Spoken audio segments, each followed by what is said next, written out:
사도 바오로의 티모테오 2서 말씀입니다.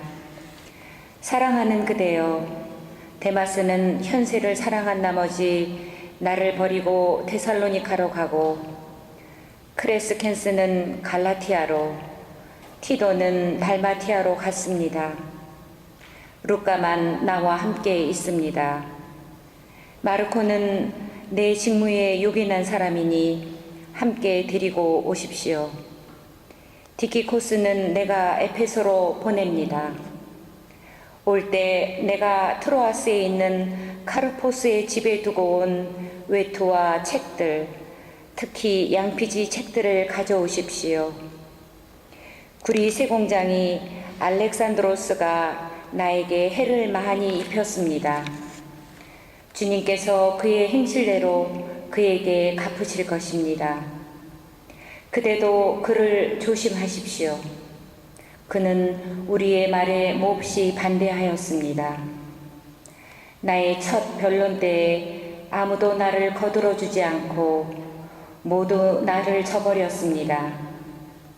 그들에게 이것이 불리하게 세매지지 않기를 바랍니다.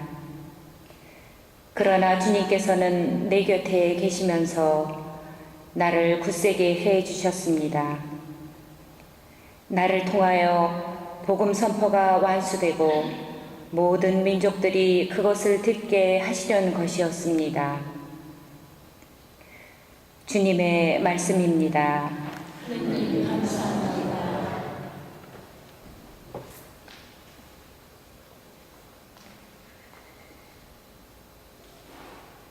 주님, 성인들이 당신 나라의 영광을 알리나이다. 주님, 성인들이 당신 나라의 영광을 알리나이다. 주님, 모든 종들이 당신을 찬송하고 당신께 충실한 이들이 당신을 찬미하나이다. 당신 나라의 영광을 노래하고 당신의 권능을 이야기하나이다. 주님, 성인들이 당신 나라의 영광을 알리나이다. 당신의 위엄과 그 나라의 존귀한 영광 사람들에게 알리나이다. 당신의 나라는 영원 무궁한 나라, 당신의 통치는 모든 세대에 미치나이다. 주님, 성인들이 당신 나라의 영광을 알리나이다. 주님은 가시는 길마다 의로우시고 하시는 일마다 진실하시니 주님은 당신을 부르는 모든 이에게, 진실하게 부르는 모든 이에게 가까이 계시네. 주님, 성인들이 당신 나라의 영광을 알리나이다. 알렐루야. 주님이 말씀하신다. 내가 너희를 세상에서 뽑아 세웠으니 가서 열매를 맺어라. 너희 열매는 길이 남으리라. 알렐루야. 주님께서 여러분과 함께 루카가 전한 거룩한 복음입니다.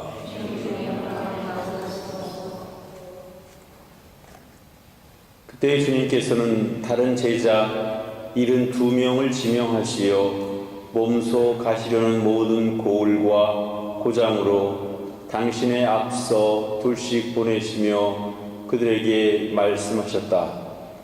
수확할 것은 많은데 일꾼은 적다. 그러니 수확할 밭의 주인님께 일꾼들을 보내주십사고 청하여라. 가거라. 나는 이제 양들을 이리떼 가운데로 보내는 것처럼 너희를 보낸다. 돈 주머니도 여행 보따리도 신발도 지니지 말고 길에서 아무에게도 인사하지 마라. 어떤 집에 들어가든지 먼저 이 집의 평화를 빕니다 하고 말하여라. 그 집의 평화를 받을 사람이 있으면 너희의 평화가 그 사람 위에 머무르고 그렇지 않으면 너희에게 되돌아올 것이다. 같은 집에 머무르면서 주는 것을 먹고 마셔라. 일꾼이 품삯을 받는 것은 당연하다.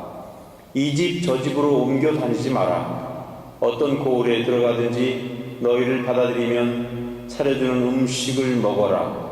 그곳 병자들을 고쳐주며 하느님의 나라가 여러분에게 가까이 왔습니다 하고 말하여라. 주님의 말씀입니다.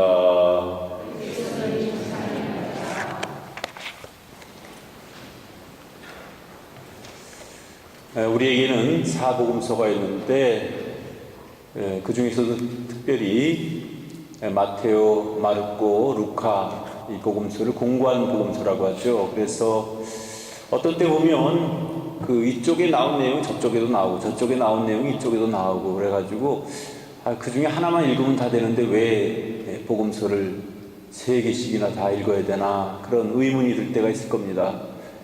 그렇지만 자세히 읽어보면 그 복음서를 썼을 때의 그 공동체가 속한 환경도 달랐고 그 복음서를 읽는 그 대상자들, 다시 말하면 독자들도 각각 다른 사람들이었습니다. 그래서 각자의 그 환경이나 또 자기가 누구를 대상으로 그 복음서를 쓰느냐에 따라서 약간의 그 표현적인 차이들이 많이 있습니다. 뿐만 아니라 그 복음서를 누가 썼느냐에 따라서 또 다른 그런 전개가 이루어지고 또 깊이가 달라질 수 있기 때문에 사실은 그 공관 복음서라고 하지만 각자 그 복음서를 저술한 사람에 따라서 조금씩 관점이 달라질 수 있고 또 뿐만 아니라 그 복음서가 대상으로 하는 그 독자들에 따라서도 또 달라질 수 있습니다. 그래서 어떤 의미에서 보면 누가 썼느냐에 따라서 굉장히 그 차이가 있기 때문에 그것을 읽을 때마다 이런 차이점을 좀 찾을 수 있고 또 그것을 발견할 수 있으면 성경을 읽는, 특별히 복음을 읽는 그런 재미가 있을 수 있습니다. 오늘은 그 복음서 중에서 루카 복음서를 쓴 루카 복음사가의 축일입니다. 그래서 그는 의사였고 또 그가 대상으로 복음을 쓴 독자들은 유대계 그리스도인이 아니고 이방계 그리스도인입니다. 다시 말하면 유태인들을 대상으로 쓴 것이 아니라 이방인들을 대상으로 해서 썼습니다. 그래서 그런 루카의 그런 자신의 직업을 살린 그런 섬세한 표현이라든지 또 자신이 대상으로 하는 독자들에 대한 그런 배려심이라든지 이런 것들이 더 돋보일 수 있는 그런 내용들을 담고 있습니다. 오늘 읽은 부분은 72명의 그 제자들을 파견하시면서 그 제자들에게 이르시는 말씀인데 특별히 우리가 좀 명심해야 될 것은 예수님께서도 72명의 제자들을 둘씩 짝지어서 보내시면서 염려가 됐기 때문에 그 염려를 이렇게 표현하고 있습니다. 이제 내가 양들을 이리떼 가운데에 보내는 것과 같다 이렇게 말씀하십니다. 그러니까 양을 이리떼에 보낸다는 것은 굉장히 위험한 일이죠. 이리가 양을 잡아먹을 수 있는 그런 위험 요소가 또 그런 위험이 많이 도사리고 있기 때문에 그만큼 이런 두 제자들을 보내시면서 그들에 대해서 그만큼 큰 걱정과 염려를 담고 있습니다. 하지만 또 그와 조금 어긋나는 것은 너희는 돈주머니도 식량차로도 신발도 지니지 말아라 이렇게 말씀하십니다.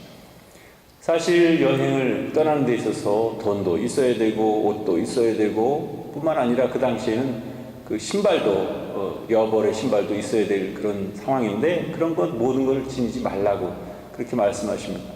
이것이 늘 우리에게는 하나의 묵상거리가 되지 않나 하는 생각이 듭니다. 모르겠습니다. 오늘 하루 여러분들이 하루를 살면서 어떤 분들은 어떤 재정적인 경제적인 문제 때문에 곤혹을 당하신 분들도 있을 수도 있고 또 그것 때문에 걱정을 하신 분들도 걱정이 있는 분도 있고 또 급하게 갚아야 될 돈 때문에 걱정이 태산인 분들도 있을지도 모르겠어요. 우리가 살아가면서 물질적인 것 또 그 물질적인 것을 대표하는 돈은 우리에게 살아가는데 아주 필수적인 요소이고 꼭 필요한 것이죠.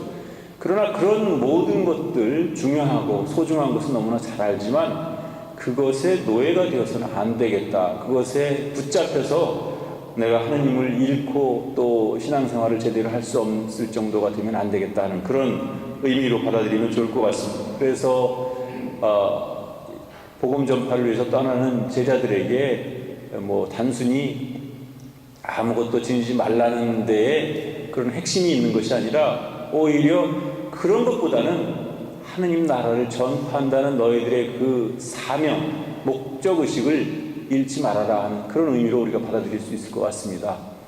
살다 보면 우리도 어떤 이런저런 경제적인 문제로 인해서 크고 작은 근심과 걱정이 있을 수 있지만 그렇다 하더라도 그 근심 걱정 중에도 늘 우리가 놓지 말아야 될 것은, 우리가 잊지 말아야 될 것은 하느님께 대한 우리의 신앙인 것 같습니다. 그리고 확신은 이러한 나의 현실적인 어려움이 오히려 내가 하느님으로부터 멀어지는 계기가 되어서는 안 되고 오히려 하느님을 찾고 매달리고 그분께 의지함으로써 현실적인 고통과 어려움을 잘 견뎌내고 극복할 수 있는 그런 기회가 될 수 있도록, 그래서 그것이 나에게 고통으로 다가오기보다는 오히려 은총의 기회가 될 수 있고 내가 하느님을 더 찾을 수 있는 그런 기회가 될 수 있도록 늘 자신의 본분, 또 우리가 하느님을 믿고 따르는 신앙이라는 사실에 대해서 잊지 말고 우리에게 주어지는 현실적인 어려움을 슬기롭게 잘 극복할 수 있었으면 좋겠습니다.